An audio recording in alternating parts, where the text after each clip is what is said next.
Kuwepo kwa Ricardo ni sawa sana kuwepo kwa Diamond Platnumz, japo tunajua yuko safarini na vitu kama hivyo, kwa sababu ni kaka mkubwa kwa namna moja au nyingine. Unaweza kutuambia chochote kuhusiana na sherehe ya Diamond? Kuna sherehe yoyote ambayo itakuja hivi soon kwenye harusi yake hii ambayo anasemekana yupo kwenye ndoa na msanii wake ambaye ni pia ni yeye ndio boss kwa maana ya Zuchu? Sasa hizo ni harakati zao. Harakati zao wenyewe. Hizo ni harakati zao zote za chini kabisa. Hapa unajua harusi jamani au mandoa si jambo la kifamilia kama tunavyozani. Yaani harusi ama ndoa ni yani familia ni wewe maamuzi yako ushirikishe ama usishirikishe. Kwa hiyo kile unachokifanya kwao nao sasa wakishaamua lini wafanya tutajua tutataarifiwa. Kwa sasa hivi nafikiri bado kwanza. Maamuzi wanao wenyewe. Asante sana. Ni siri yao wenyewe sasa. Kwa sababu hata mimi mwenyewe harusi yangu unajua mimi mara nyingi sipendi kujaji vitu ambavyo unajua inanuhusu kwa upande wa udugu. Hiyo inanuhusu. Na yapi ya kuhusu mtu kwa ndugu yako, mfano akiumwa atakuhusu. Amekufa atakuhusu. Ila kuna mengine ambayo akiwa nao yeye astare zake wewe hayakuhusu. Mshaba mzuri. Kwa hiyo akikuheshimu sasa akakushirikisha unapaswa ushiriki kwa 100%. Hata asipokushirikisha haupasi kukasirika kwa sababu hizo ni raha zake na starehe zake. Hata mimi na raha zangu na starehe zangu. Mshaba mzuri. Mimi mwenyewe harusi yangu nafikiri nilimpigia video call. Mshaba mzuri. Lakini ni yangu niko sitaki kumwambia kwanza sababu nataka niwe kimya. Sababu namjua mdomo wake naye hauna kaba. Kama kaka ikuumizi kuona comment za watu wakisema kwamba Diamond hajaoa ni kiki tu kama kiki nyingine zinazofanywa, labda ulitamani taifa na Watanzania waamini katika hilo? Wewe ikuumizi hizo comment? Wewe waambie kwa ndoa inakuaje? Ndoa si ubani tuna shekhe. Nakwambia unajua watu wengi wanajua ndoa ni process ndefu. Hapana. Ni makubaliano kati ya wewe na muolewaji. Tegemea mmekubaliana vipi. Ndoa ni kitu rahisi sana. Sasa mimi mwoa mara mbili najua. Kwa nakupa yani na uzoefu nao ni kitu rahisi mno. Kwa hiyo na ndoa haina maigizo Kwa sababu ni shekhe mkubwa hiyo, Sheikh Walid, shehe wa mkoa. Hivi kwa hiyo shehe wa mkoa kakae pale akafanya maigizo. Sasa itakuwa nini maana kupewa shehe wa mkoa? Ile ni jambo ambalo la uhakika. Kwa hiyo kwa wanaona kama ni bongo movie au ni bongo movie. Kwa atakayeamini akubali, alazimisha mtu kukubali. Haya ni maswali ambayo anaulizwa kaka yake Diamond, yani kwa maana ya Ricardo. Wewe ni kaka wa Diamond na umeona sasa Diamond tangia ingie kwenye ndoa, kuna namna ambavyo umehisi kwamba mdogo wako kabadilika kitabia kwa maisha yale ya zamani ya ubachela na maisha sasa ya kwenye ndoa? Ndoa ni jambo zuri. Tena ni sunna sio na shaka. Tena ni kitu kizuri kila mmoja wetu anakitaka. Kwanza ukioa kuna vitu vingi sana vinakuwa yani unaepukana navyo. Vitu viwili tu. Sema mimi mfano hapa nilipo hapa nina pressure. Sababu mwenzangu yuko nyumbani. Kwa hiyo naona kama nanichelewesha hapa ningefanya hiyo ndoa. Haya ingekuwa bachelor nisingekuwa na hiyo pressure. Ndio kwa ningewaza saizi kwenda wapi juu kwenda wapi huko? Hapo tulivu wapi sio? Kwa hiyo unapokuwa na ndoa unakuwa na maana kuna vitu huwezi kuvifanya. Shamba mzuri huwezi kuvifanya, kuna raha yake. Kwanza unakuta kuna zile hamu za usiku, unajua zile. Maana nikisema hamu kuna ile kula, kuna njaa za usiku.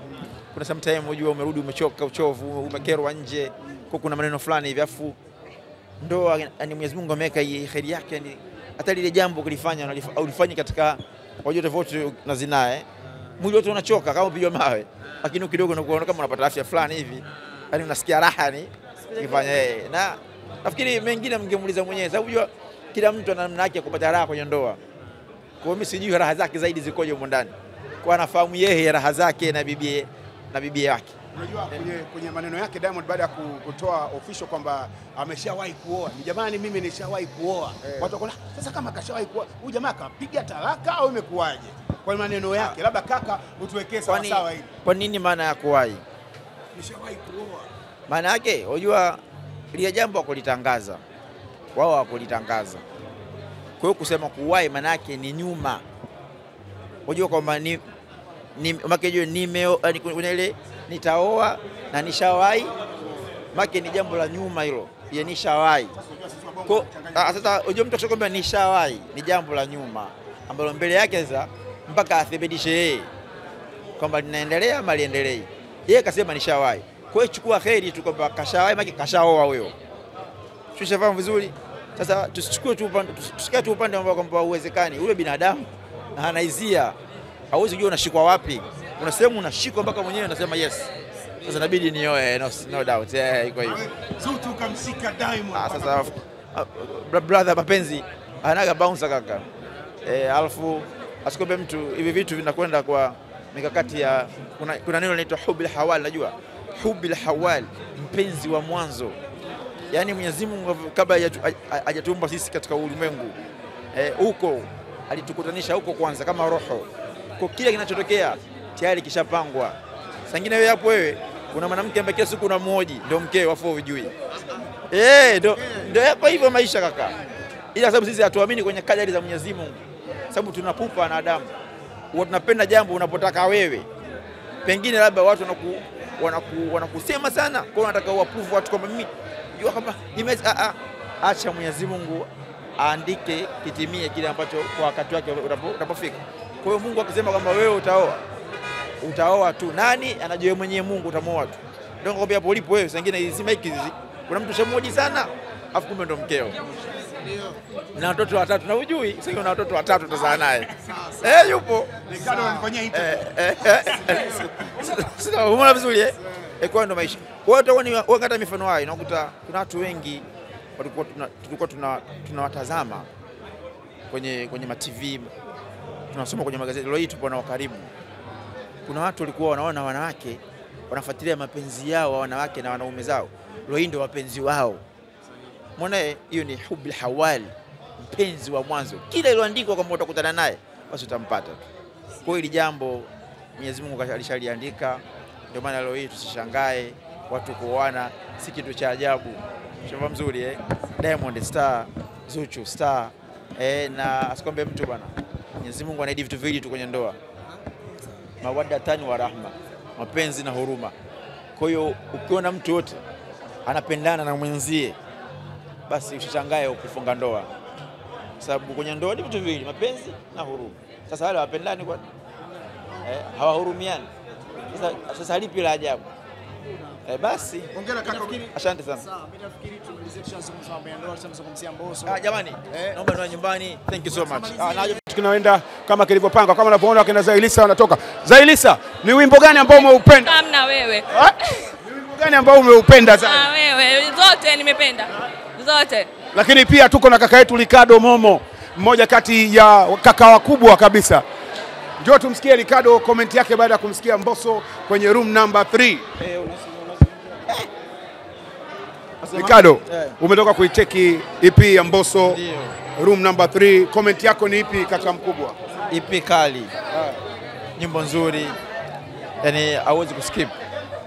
Unasikiza moja baada ya moja. Ni wimbo gani ambao wewe umekupendeza zaidi? Mimi wimbo wangu ulikuwa ni ile Merija, ndio wimbo wangu mimi. Sababu nilipata kuisikia kabla ya hapa.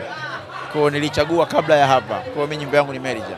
Mimi binafsi na heshima kubwa sana kwako, na najua kabisa kuna vijana ambao wana heshima kubwa sana kwako, na Mbosso ni mmoja kati ya wanamuziki wanaosemekana kwamba wana heshima sana.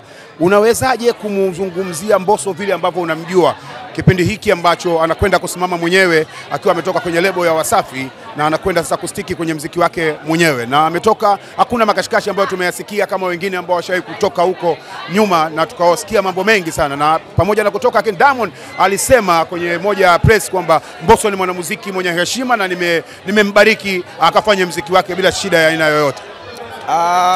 Ameonesha kwamba kujitafutia sio lazima utafute njia mbaya. Hata kuchagua njia nzuri utapata support ya watu wengi sana. Hii ni nidhamu ambayo ameonesha, ameheshimu kile ambacho watu walichomfanyia. Unajua ukiheshimu kile ambacho watu walichokufanyia, basi nidhamu utaweza kuivunja sehemu yote ile.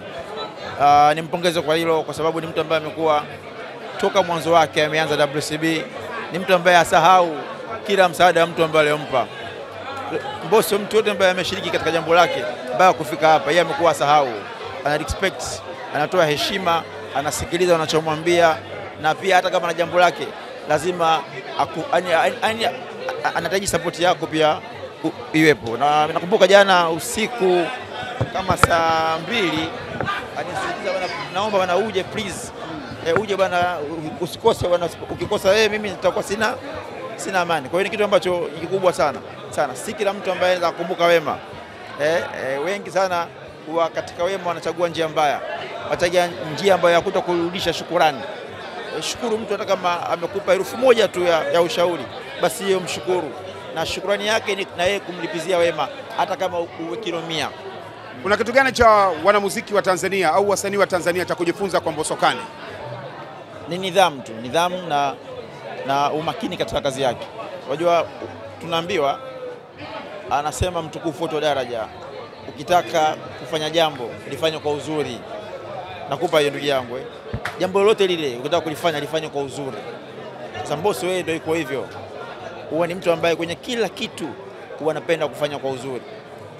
Hataki kusimulia mapenzi Mbosso yani anakusimulia kwamba yani anahakikisha kwamba amefanya kwa uzuri. Kwa hiyo ni sifa kubwa na ni sifa ambayo ya kuiga kwa kila mtu ambaye anataka mafanikio.